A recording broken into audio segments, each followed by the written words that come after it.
Meus irmãos, vamos seguir para o Evangelho de João. Vamos continuar a sessão que começamos a ver, onde o Senhor Jesus ele vai explicar melhor o sentido da figura, da imagem que ele utilizou quando se referiu, quando fez uma referência a si mesmo, ou de si mesmo como o pão da vida. E ele vai usar, assim como outras imagens, relacionando-as a si mesmo, sempre com um significado profundamente espiritual. Nós começamos a ver e trabalhamos um pouco essa passagem no domingo passado, e o meu objetivo hoje é prosseguir, mas voltando um pouco e tentando desenvolver ainda uma doutrina muito importante na Bíblia, que é a doutrina da graça irresistível. E nós vamos ver isso quando o Senhor Jesus fala claramente que ninguém poderia ir até Cristo se o próprio Pai não o atraísse para Ele. Essa é uma doutrina muito importante, porque ela revela, mais uma vez, uma graça do Evangelho, de que nenhum homem tem capacidade natural para buscar salvação, nenhum homem tem capacidade natural para desejar um Salvador, nenhum homem tem capacidade natural para encontrar o caminho correto e alcançá-lo vendo o próprio Deus. Então, eu quero seguir hoje com vocês a partir do versículo 45. Será uma passagem mais rápida, porque nós já trabalhamos esses versículos no domingo passado, mas eu queria reforçar alguns pontos aqui. Veja, no versículo 45, o Senhor Jesus diz: está escrito nos profetas, e serão todos ensinados por Deus. Nós vimos que ele vai falar isso, e ele continua dizendo: portanto, todo aquele que da parte do Pai tem ouvido e aprendido, esse vem a mim.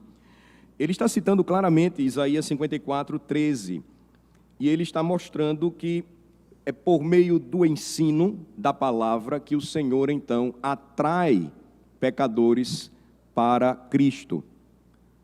Por meio do ensino da palavra que ele vai... É uma figura interessante, o verbo que nós temos usado pelo Senhor aponta para a ideia de que ele atrai, ou ele puxa, ele arranca alguém a partir do coração. Então, é algo que começa dentro do homem. É uma transformação espiritual. E quem são esses atraídos por Deus? Jesus, então, reforça no versículo 45. São aqueles que são ensinados por Deus. Isaías 54 vai nos lembrar que os que são ensinados por Deus são os filhos de Deus, são os eleitos de Deus. Depois vocês podem conferir e marcar Isaías 54, 13. Claramente você percebe isso. Você lê Isaías 54 e o Senhor fala claramente que aqueles que são ensinados por Deus são identificados como filhos de Deus. Então, esse ensino celestial é aquele que provoca mudança, transformação e atrai o pecador até o Redentor. E isso ocorre de uma forma irresistível. É importante ressaltar isso aqui. Não há como você resistir à graça de Deus quando ela opera maravilhosamente em sua vida. Não há como você escapar dela. Não há como você evitá-la. Isso é um ponto importante. No versículo 45 ainda nós vimos que, por essa razão, aqueles que ouvem e aprendem do Pai, irresistivelmente, serão atraídos até Jesus Cristo.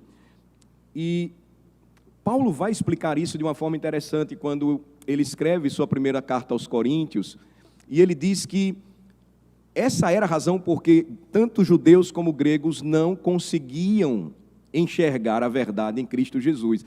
Vamos marcar aqui João capítulo 6 e vamos verificar mais uma vez 1 aos Coríntios, por favor. 1 aos Coríntios, capítulo 1. Veja como Paulo usa a mesma linguagem. 1 aos Coríntios, capítulo 1, a partir do versículo 18. Certamente a palavra da cruz é loucura para os que se perdem, mas para nós que somos salvos, poder de Deus. Ele vai explicar então como é que essa salvação ela se dá.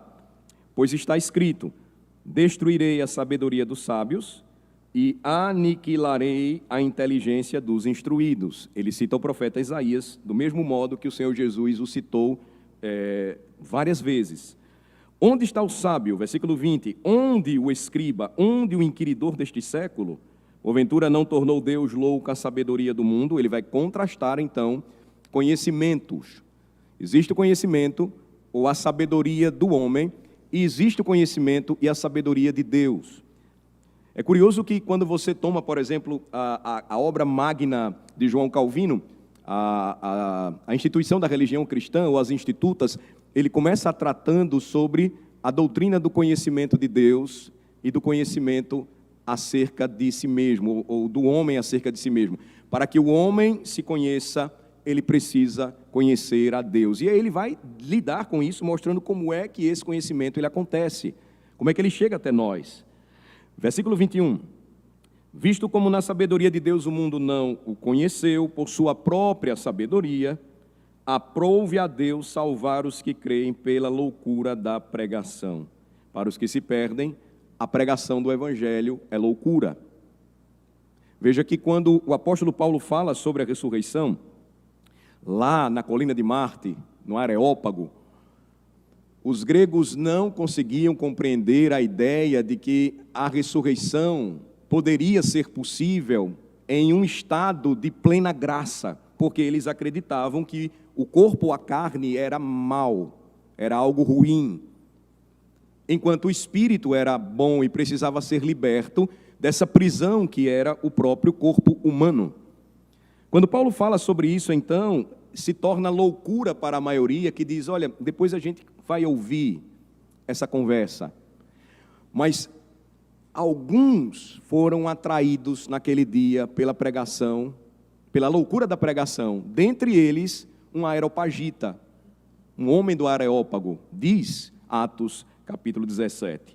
Paulo continua e ele diz no versículo 22, observem: porque tanto os gregos pedem sinais, e é o que eles estavam ali insistentemente pedindo a Jesus, em João 6, como os gregos buscam sabedoria, os gregos sempre desenvolvendo, e até hoje nós sabemos, muito influentes ainda hoje no pensamento ocidental.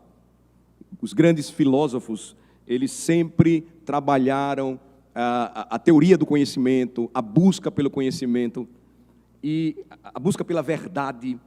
E o apóstolo Paulo fala claramente: tanto judeus como gregos estão perdidos em busca de sinais ou da sabedoria humana. Mas nós pregamos, versículo 23, a Cristo crucificado, escândalo para os judeus, loucura para os gentios.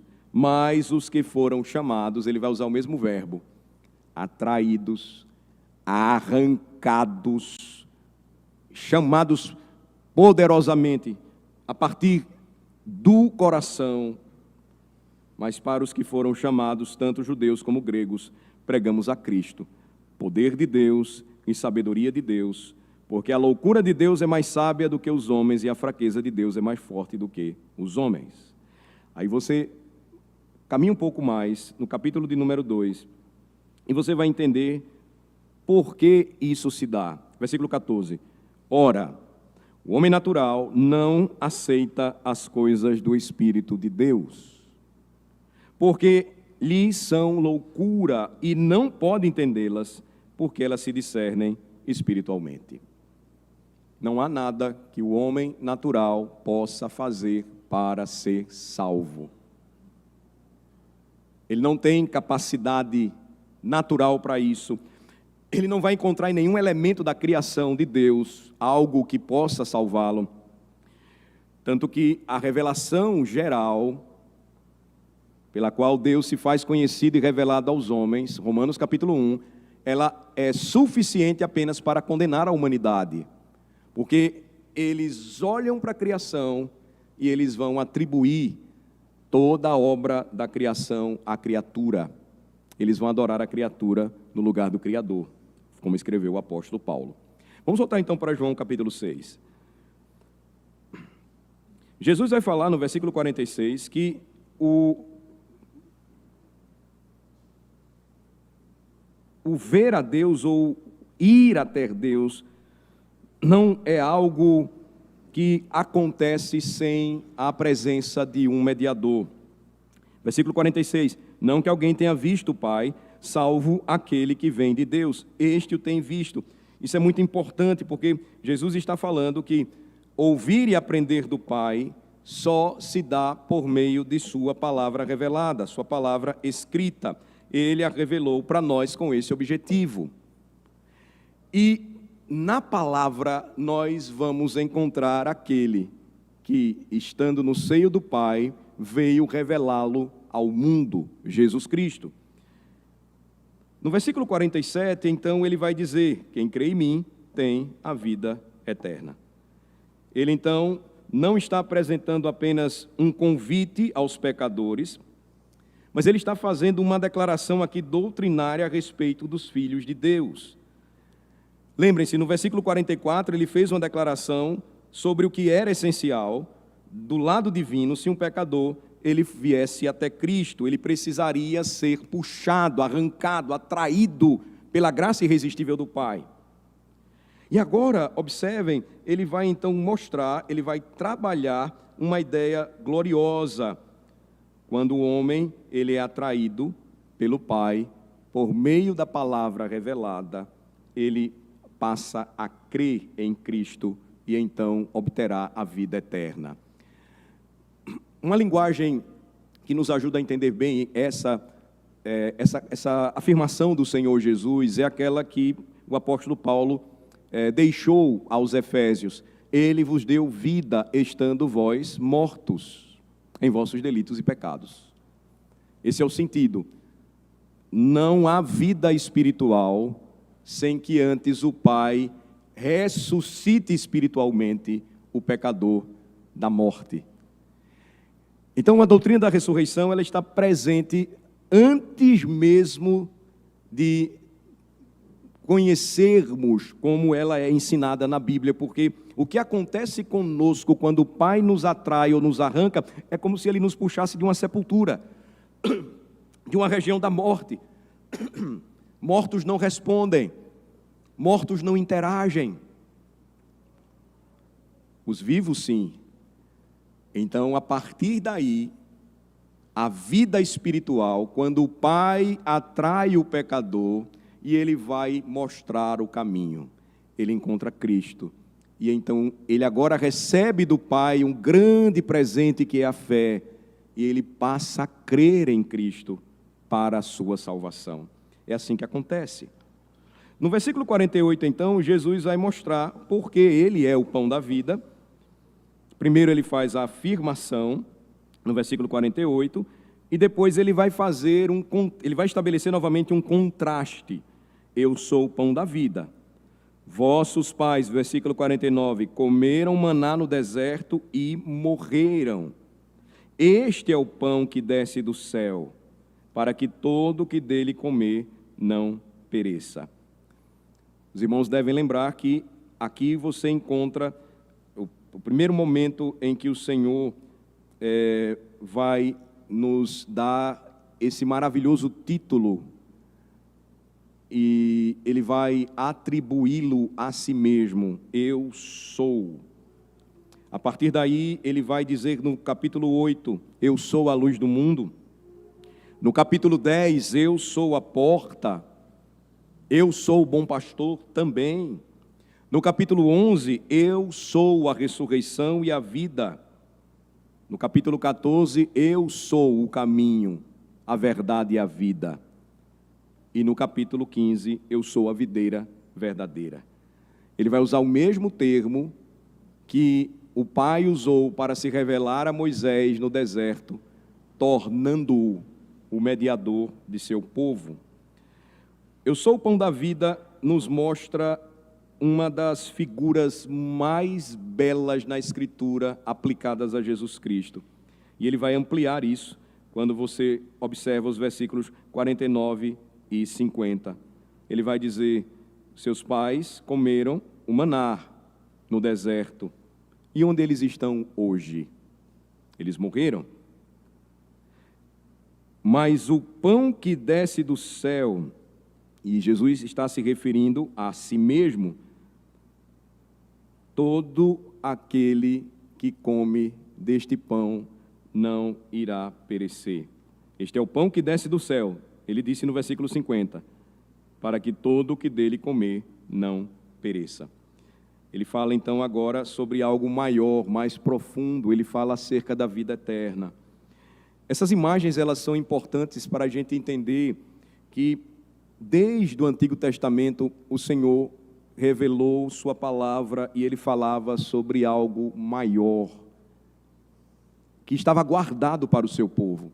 Por exemplo, o conceito de terra e a importância da terra, na linguagem bíblica, ela tem uma ampliação tremenda.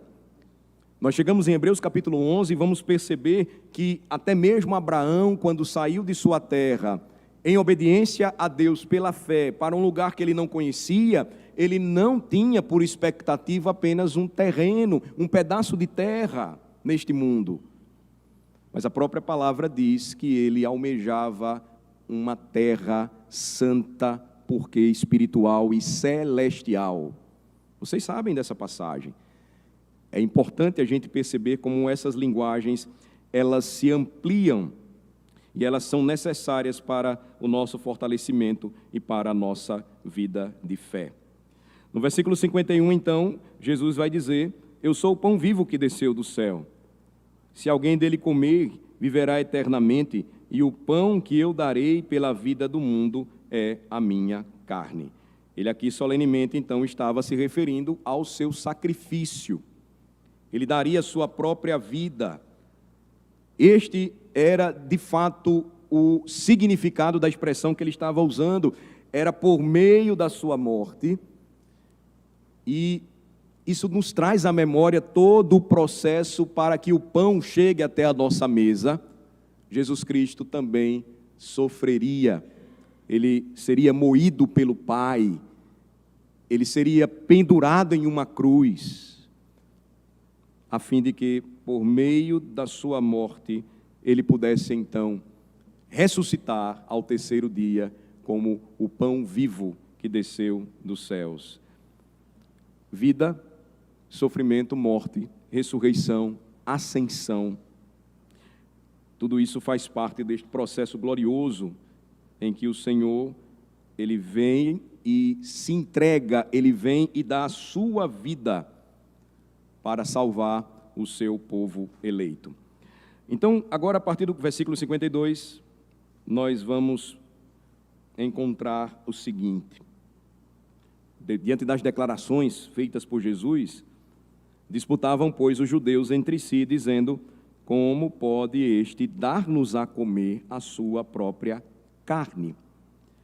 Estes são os mesmos do versículo 41, que estavam murmurando.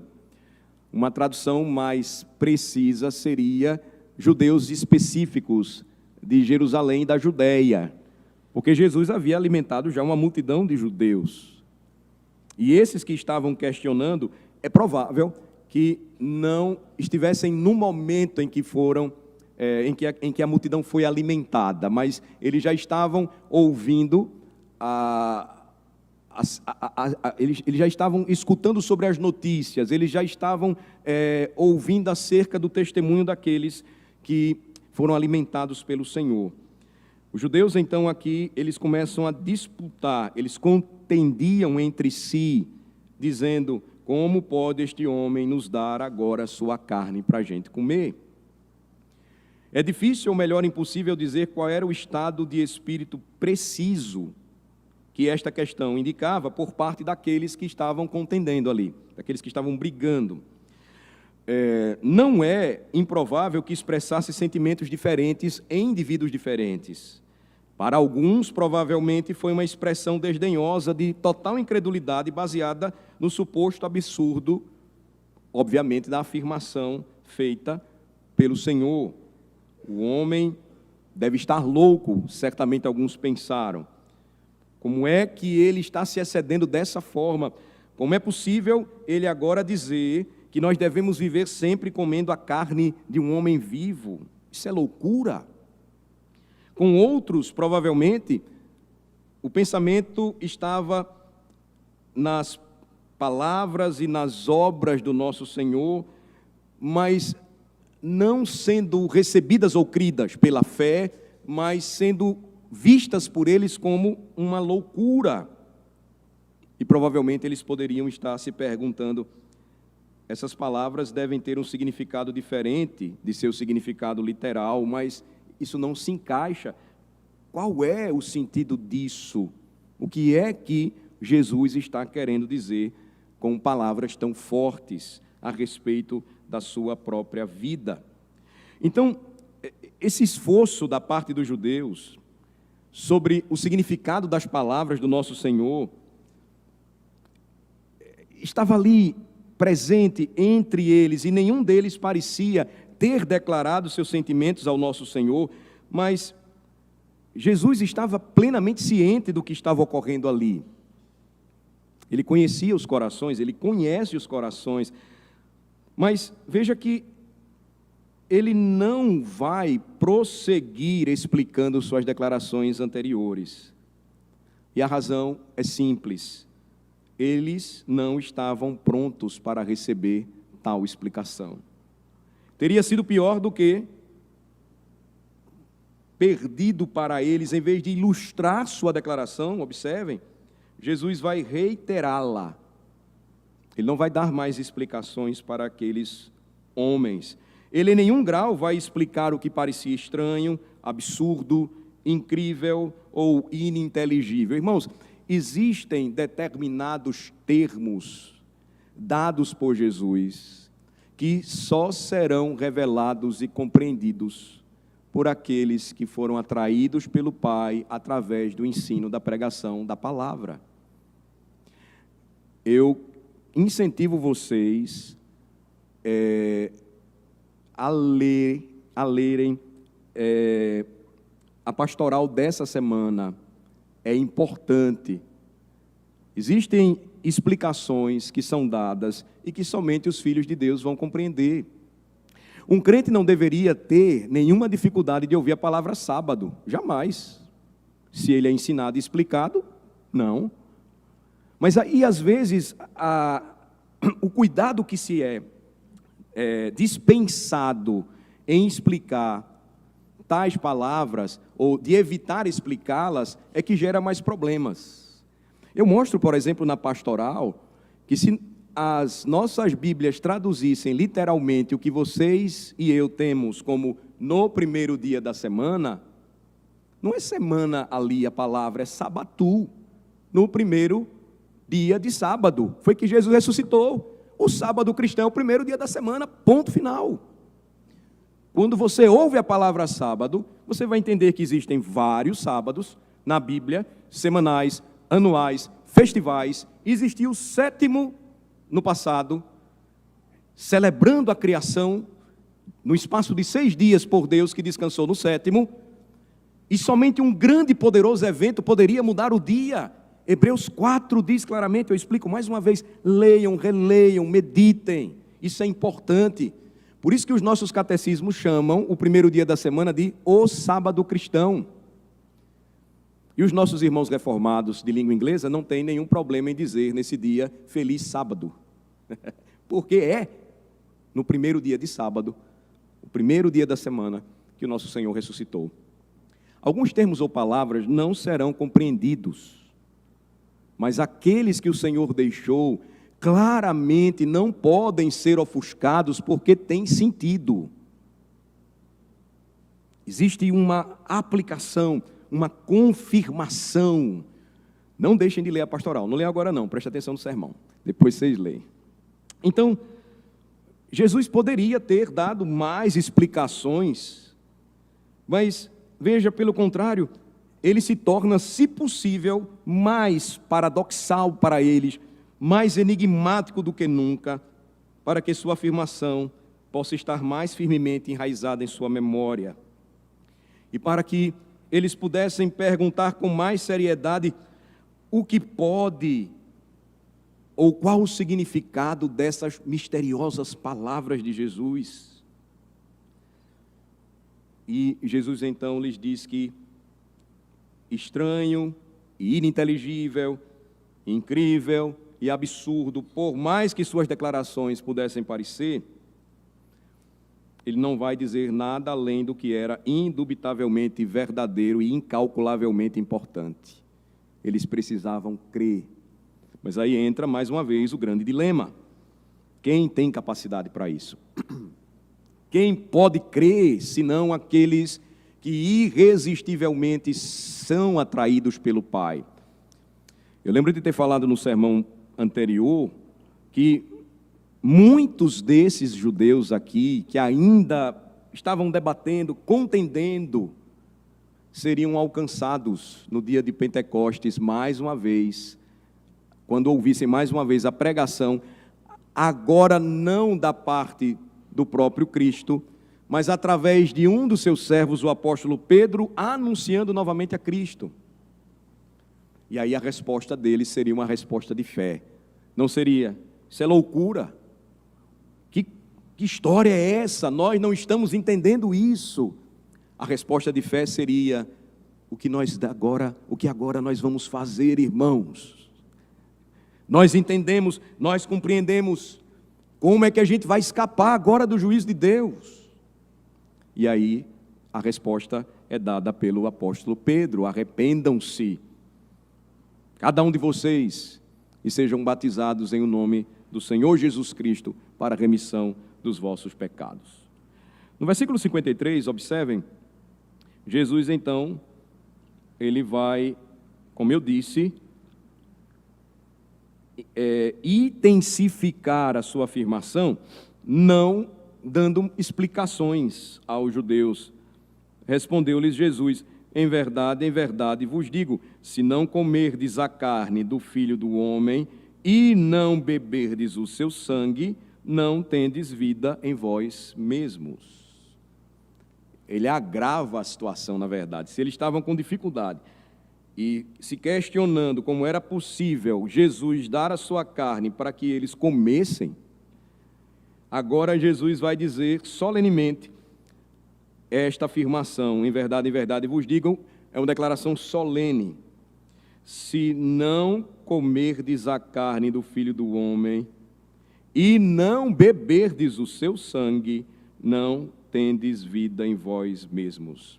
Ele segue com ampliação, como eu disse, do que ele já vinha falando no versículo 51. Em breve, ele se ofereceria como vítima substitutiva, como um sacrifício expiatório, no lugar e para garantir a salvação tanto de judeus como de gentios. E esta morte sacrificial, ela deveria ser apropriada, recebida no coração, pela fé, se aqueles homens quisessem ser salvos por meio de Cristo Jesus. Ele vai dizer: a menos que os homens comam a carne e bebam o sangue de Cristo, eles não terão vida em si mesmos. Para um homem não ter vida, segundo a afirmação de Jesus, irmãos, significa que ele continua morto espiritualmente. É importante entender a linguagem do Evangelho. Jesus está falando para a gente viva. Eles estavam vivos.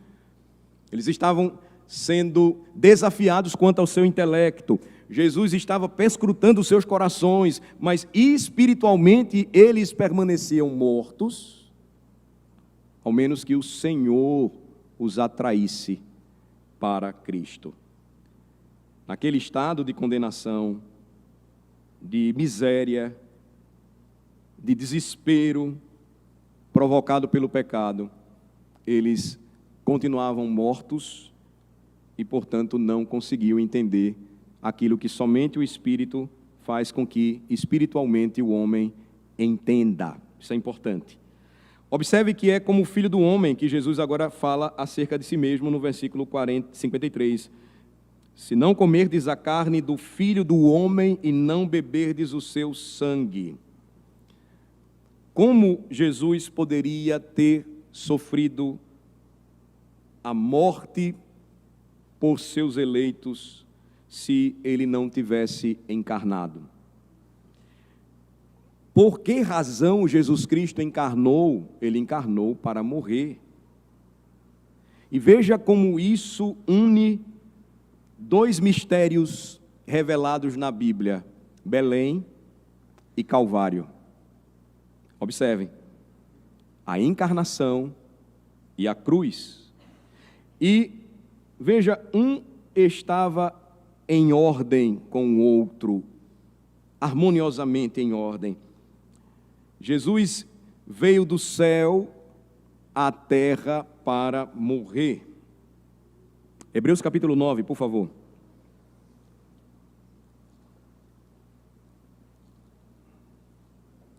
Hebreus capítulo de número 9.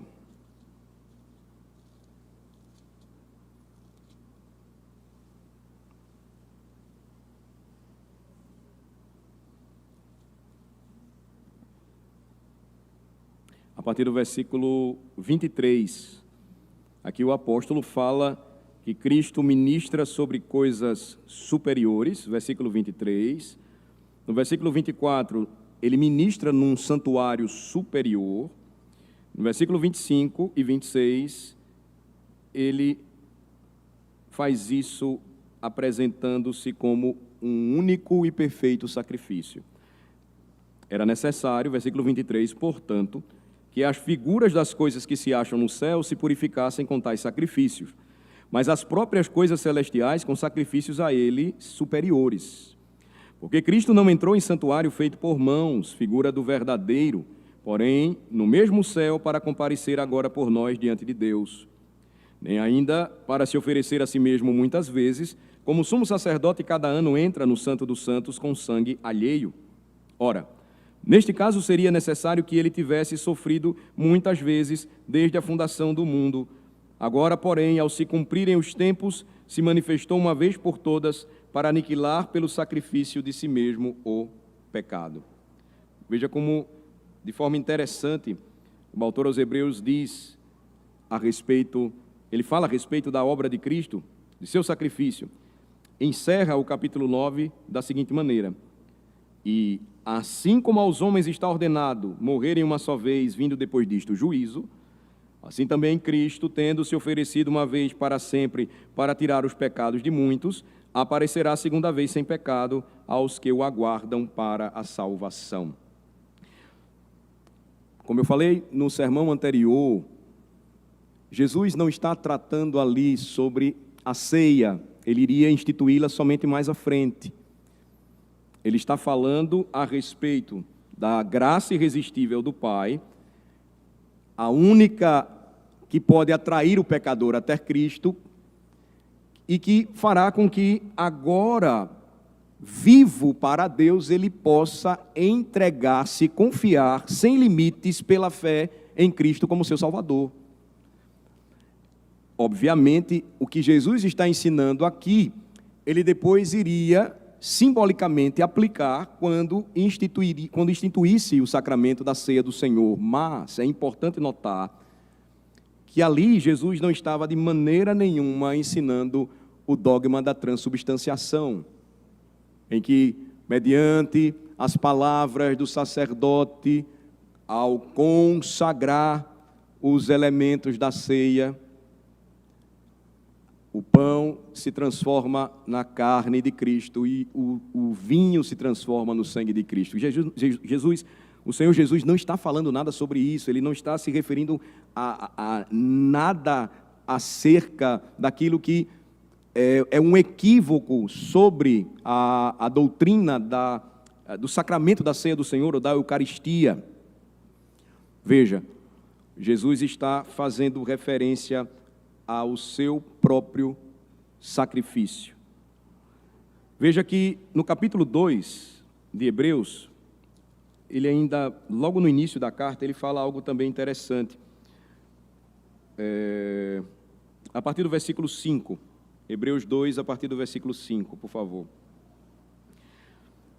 Pois não foi a anjos que sujeitou o mundo que há de vir, sobre o qual estamos falando, antes alguém em certo lugar deu pleno testemunho, dizendo: que é o homem que dele te lembres, ou o filho do homem que o visites? Fizeste-o por um pouco menor que os anjos, de glória e de honra o coroaste e o constituíste sobre as obras das tuas mãos. Todas as coisas sujeitaste debaixo dos seus pés. Ora, desde que lhe sujeitou todas as coisas, nada deixou fora do seu domínio. Agora, porém, ainda não vemos todas as coisas a ele sujeitas. O que vemos? Versículo 9. Vemos, todavia, aquele que, por um pouco, tendo sido feito menor que os anjos, é uma referência à sua encarnação. Jesus, por causa do sofrimento da morte, foi coroado de glória e de honra, para que, pela graça de Deus, provasse a morte por todo o homem. Quando Jesus, então, afirmou, irmãos, em seu evangelho, quando ele afirmou: se não comerdes a carne do Filho do Homem, não beberdes o seu sangue, não tendes vida em si mesmo, por mais difícil que essa linguagem pareça à primeira vista, ela é realmente, de forma abençoada, extremamente simples. Não é de um Cristo morto que o pecador deve se alimentar, mas da morte daquele que agora está vivo para sempre. Hebreus vai usar essa linguagem claramente. O que Jesus está lembrando aqui a cada um de nós nesta manhã é que sua morte, ou a morte de Jesus, é a minha morte, quando eu me aproprio dela pela fé. E assim como eu me aproprio de sua morte pela fé, fazendo isto, ela se tornará vida em mim. A figura usada por Jesus sobre o ato de comer, percebam, nos leva até Gênesis 3. Um homem morreu espiritualmente ao comer, e ele será vivificado espiritualmente também pelo ato de comer. Adão comeu do fruto e morreu espiritualmente. Todo homem, filho de Adão, que come a carne e bebe o sangue de Cristo, ou seja, abraça pela fé o seu sacrifício, crê em seu poderoso e vicário sacrifício, passa da morte para a vida. Versículo 54 do Evangelho de João: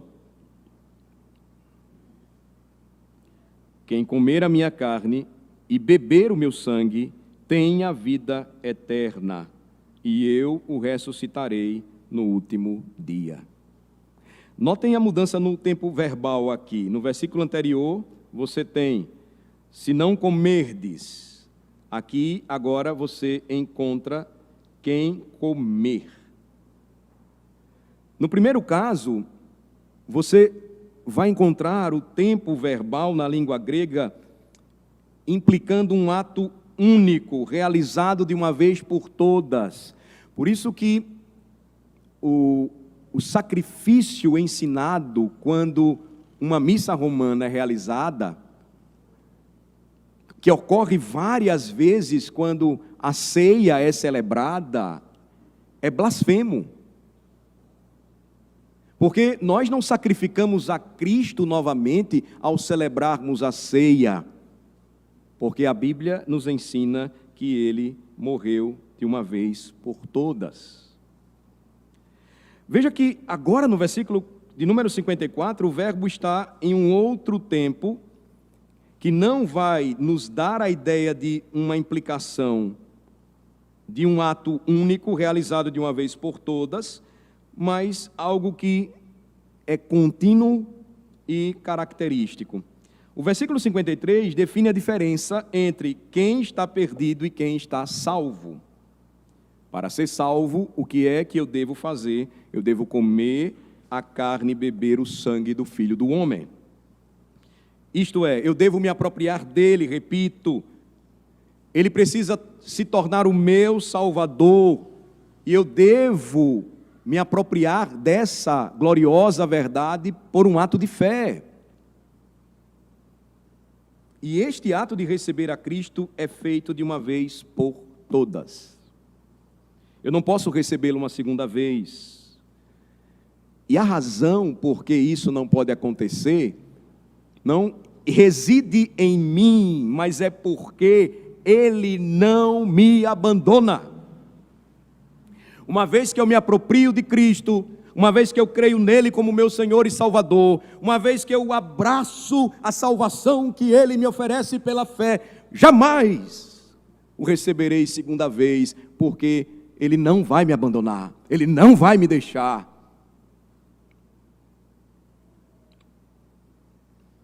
Mas tendo-o recebido para a salvação da minha alma, o que é que acontece agora, quando eu passo do estado de morto para vivo, de perdido para salvo, eu passo a me alimentar dele constantemente, diariamente, como alimento da minha alma. Quando você lê Êxodo 12, você percebe a ilustração que nos é dada ali. Primeiro, o israelita deveria aplicar o sangue derramado do cordeiro morto. Em seguida, ele seria protegido por esse sangue e, na sequência, ele iria se alimentar do próprio cordeiro.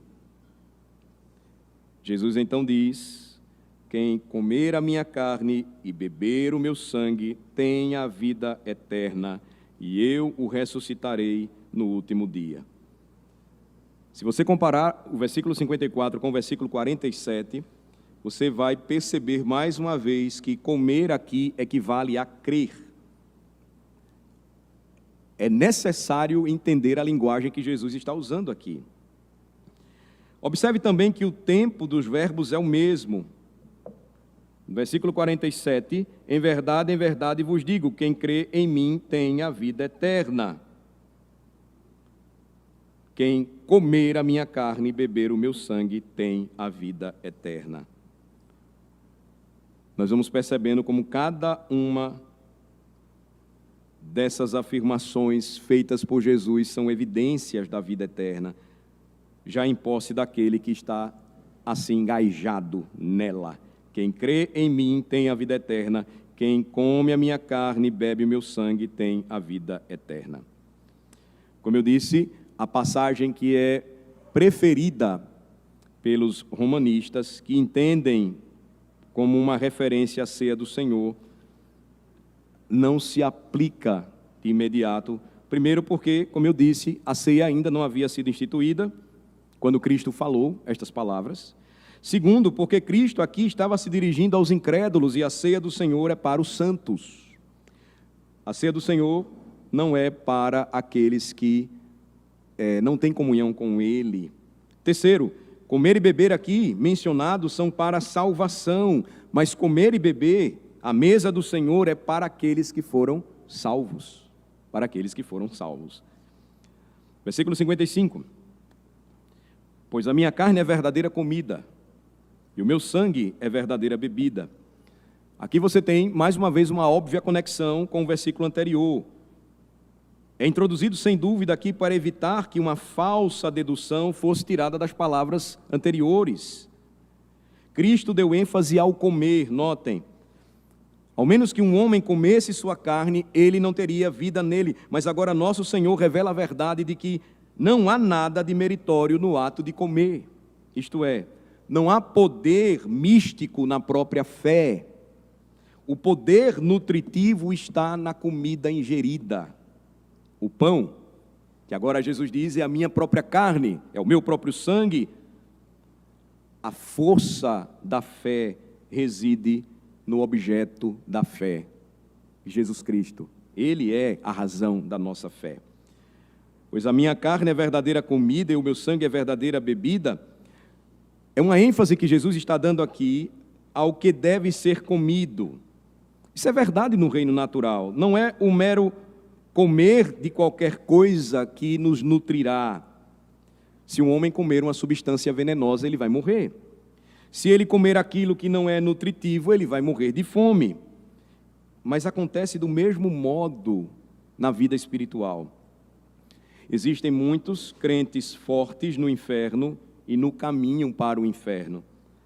Mas eles são aqueles que creram um dia em uma mentira e não na verdade como é revelada em Cristo Jesus.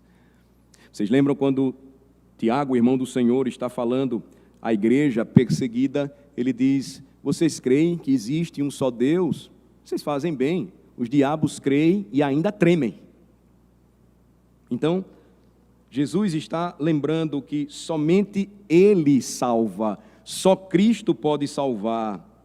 O Cristo crucificado, mas agora vivo para sempre. Ele é o poder de Deus, revelado no Evangelho para a salvação de todo aquele que nele crê. Versículo 56, quem comer a minha carne e beber o meu sangue, permanece em mim e eu nele. No versículo que se segue, Cristo vai agora declarar alguns dos abençoados resultados desta alimentação espiritual. O primeiro efeito é que o pecador salvo é levado à união vital com Cristo. E ele vai desfrutar agora de uma íntima comunhão com Ele. Essa é uma doutrina maravilhosa na Escritura, da nossa união com Cristo, da nossa comunhão com Ele. E veja que ele vai usar a palavra permanecer ou habitar.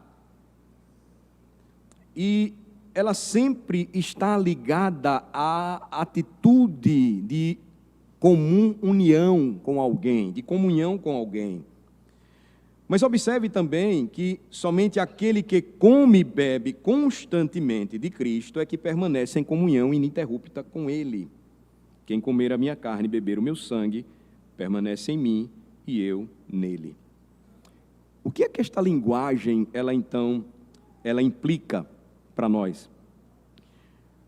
Embora Jesus não mencione especificamente o fato que ele ressuscitaria dos mortos, pois somente quando ressuscitado ele poderia habitar no crente e o crente nele. E então, como ressuscitado, que aqueles que se alimentam dele como mortos são identificados, tão maravilhosamente identificados que as Escrituras aqui pela primeira vez, elas falam dessa união com o nosso bendito Senhor. Jesus então já está falando acerca de uma verdade gloriosa que seria possível a todo aquele que nele cresce. Ele está falando da sua habitação perene, eterna. Um ponto importante aqui a ser explicado é o seguinte: e então, até esse ponto, como é que funcionavam as coisas? Como é que as pessoas eram salvas do mesmo modo, da mesma maneira? Cristo, antes da fundação do mundo, diz a Escritura, morreu pelos pecados de seu povo. Esse é o crédito que nós temos de valor eterno. É a garantia que nós temos. Ele garantiu isso para aqueles que viveram e esperaram pela fé a sua primeira vinda, e ele continua a garantir isso a todos aqueles que passaram a viver e a crer nele após a sua ressurreição, sua morte, ressurreição e ascensão, e aguardam a sua segunda vinda. Então, a ordem, ela não muda da salvação, mas quando Cristo vem e encarna, ele então cumpre aquilo que o Pai prometeu, de que ele enviaria um Salvador para o seu povo. Versículo 57, assim como o Pai que vive me enviou, igualmente eu vivo pelo Pai, também quem de mim se alimenta, por mim viverá. Veja que Cristo novamente está aqui falando de si mesmo como mediador, e não de acordo com o seu ser essencial. É Cristo não na glória de Deus, mas como Filho encarnado, descido dos céus. Ele diz, eu vivo pelo Pai, ou seja, ele viveu sua vida na dependência do Pai. Isso é o que ele enfatizou ao responder o primeiro ataque de Satanás na tentação. Quando Satanás disse, se és o Filho de Deus, ordena, e ele não estava, como comumente se supõe, lançando dúvidas sobre a divindade de Cristo, ele não estava fazendo isso, mas ele estava tentando Jesus e pedindo que ele fizesse uso errado desta divindade. Se precisa ser entendido como desde. E aí, a força do que o tentador estava dizendo era a seguinte: já que tu és o Filho de Deus, exerça suas prerrogativas divinas. Use o seu poder divino e supra suas necessidades corporais.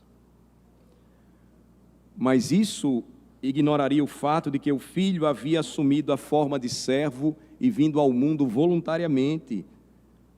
Negaria o seu lugar de sujeição quando se fez homem. Portanto, é disso que o Salvador o lembra em sua resposta: o homem não viverá somente de pão, mas de toda a palavra que sai da boca de Deus. Veja como Jesus ilustra então de forma bela isso aqui no versículo 57. Ele diz: eu vivo pelo Pai. É importante então que busquemos forças e graça diante de Deus para prestar atenção ao que ele diz no final. Veja, eu vivo pelo Pai, também quem de mim se alimenta, por mim viverá. Assim como o Filho encarnado, quando esteve na terra, viveu em humilde dependência do Pai, também agora o crente deve viver a sua vida diária em humilde dependência de Cristo. Versículo 58. Este é o pão que desceu do céu, em nada semelhante àquele que os vossos pais comeram e contudo morreram. Quem comer este pão viverá eternamente. Existem duas palavras diferentes para comer e que são empregadas aqui por Cristo. Primeiro, ele diz: seus pais comeram maná. Aquele que come deste pão viverá eternamente. O primeiro significa comer, consumir algo. O segundo significa alimentar-se, ao invés de simplesmente exercer o ato de comer. Existe uma distinção aqui, então, utilizada por Jesus, quando ele diz: este é o pão que desceu dos céus, em nada semelhante àquele que os vossos pais comeram e contudo morreram. Apenas ele se refere aqui ao ato de comer todos os dias. Mas aí quando ele conclui e diz: quem comer este pão viverá eternamente, ele vai além do sentido de apenas tomar um pão e colocá-lo na boca, mastigá-lo, engoli-lo e ponto final. Ele fala de alimentar-se. E ele vai então mostrar que isso faz uma diferença muito grande. Nós devemos nos alimentar de Cristo e não somente desejar comer dele, como se fosse algo mecânico, repetitivo. Nós precisamos ter prazer em nos alimentar dele, prazer em sua palavra, prazer em orar a Deus por intermédio dele, prazer em adorá-lo, prazer em participar da sua mesa, prazer em servi-lo. O primeiro é um comer carnal, o outro é espiritual. Cristo usou esse termo primeiramente quando se referiu a Israel comendo maná no deserto, e o segundo termo então ele emprega quando se referiu aos crentes que se alimentavam dele. Veja, os israelitas no deserto não viam nada mais do que um artigo objetivo de alimento, só isso. Todos os dias o maná caía, no sexto dia eles deveriam guardar, porque no sétimo o maná não cairia e o Senhor preservaria aquele maná guardado, e eles faziam isso diariamente, apenas exercendo o ato de comer. Era o objetivo deles para sobreviver no deserto.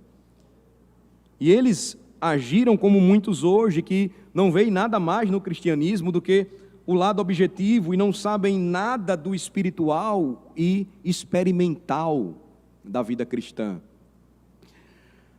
Nós vivemos, irmãos, dias tão corridos. A nossa sociedade, ela é tão imediatista. Resta-nos pouco tempo para aquilo que mais importa. E essa é uma das formas que os faraós, por gerações, fizeram ou utilizaram como método para fazer com que o povo se esquecesse de seu Deus e se prendesse cada vez mais a Ele e aquilo que Ele pode oferecer. Nós precisamos ouvir atentamente as palavras de Jesus, pois nós precisamos resgatar um legado dos nossos pais, a parte experimental da vida cristã. Com que intuito nós nos dirigimos à casa do Senhor no primeiro sábado da semana, o dia do Senhor? Com que intuito nós lemos a palavra, nós estudamos os grandes temas da nossa fé? Com que intuito nós vamos à escola dominical?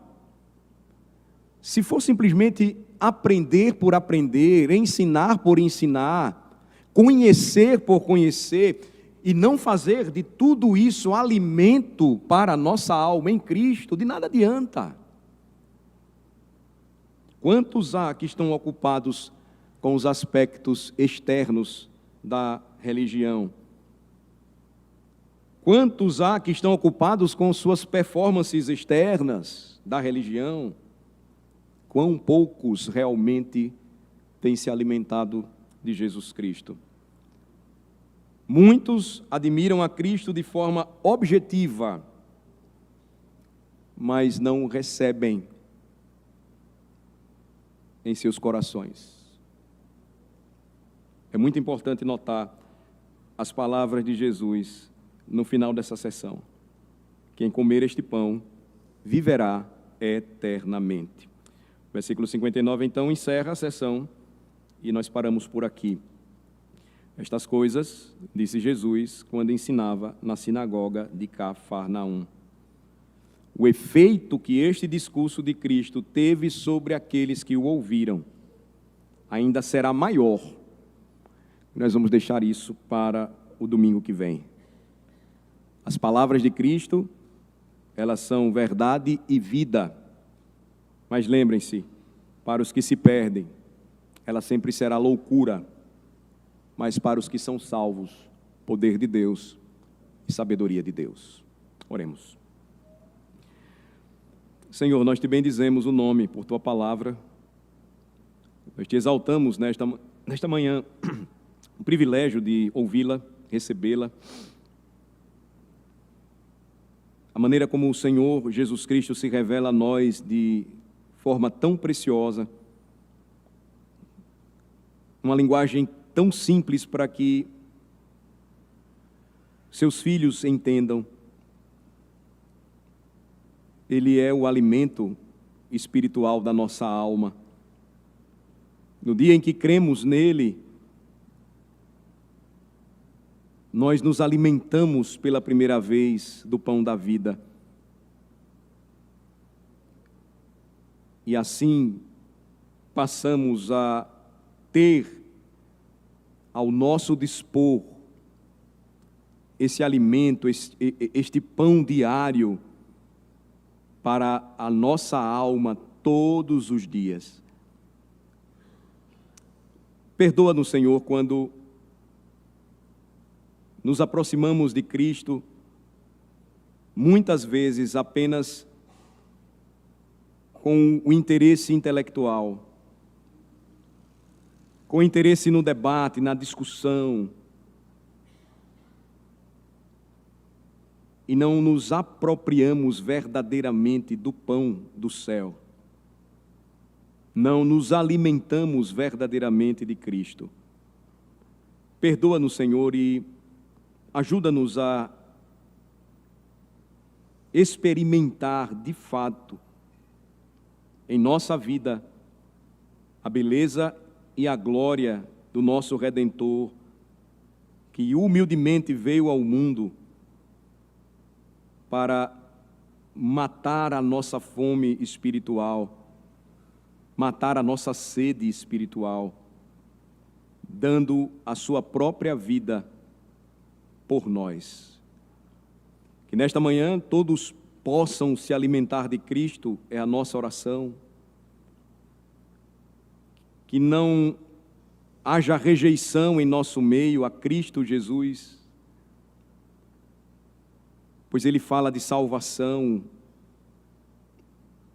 Ele lembra a cada um de nós nesta manhã que só Ele pode salvar, pois o homem não encontrará verdadeiro alimento espiritual para a sua salvação, para a sua alma, a parte de Cristo. Aplica, Senhor, a Tua palavra que não volta vazia aos nossos corações, que não estejamos entre aqueles que ainda contendem acerca de Cristo, debatem, mas entre aqueles que se renderam aos seus pés e declararam claramente: Deus meu e Rei meu. Em nome de Jesus nós oramos. Amém.